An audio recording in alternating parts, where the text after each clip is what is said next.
আসসালামু আলাইকুম গাইস, আপনার সাথে আরেকটা নতুন একটা রেসিপি নিয়ে আমি হাজির হয়ে গেলাম। আমি হাবিবা। আপনারা সবাই কেমন আছেন? আপনাদের দোয়া আল্লাহর অশেষ রহমতে আমি তো ভালো আছি। এই তো এখানে আলু কুটে নিছি, ছোটো আলু কুটে নিছি। এগুলো দিয়ে এই যে তেলা কুচার শাক দিয়ে আমি চচ্চড়ি করবো, মানে পুরপুরি করবো আর কি।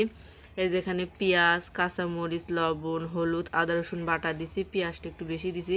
এই তেলা কচুর শাক আপনারা পুরপুরি করে খায় দেখেন। তারপরে ভর্তা, মানে যাদের হাত পা জ্বালা পোড়া করে তারা এগুলো খায় আর কি। আমি আমার আম্মার থেকে শিখছি এই তেলা কচু শাকের মানে চচ্চড়ি। যাদের ডায়াবেটিস আছে, হাত পা জ্বালা পোড়া করে, তারা এই শাক আর কি, মানে এই পাতা পুরপুরি করে খায় আর কি। গ্রামের মানুষরা বেশিরভাগ চিনে, শহরের মানুষরা চিনবে না।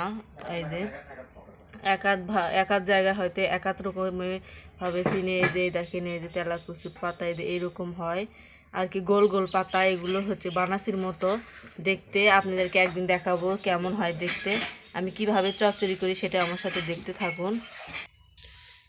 এই তো গাইস, আমি হাত দিয়ে ভালো করে আলতো করে মেখে নিচ্ছি। এই যে আমার মাখা হয়ে গেছে।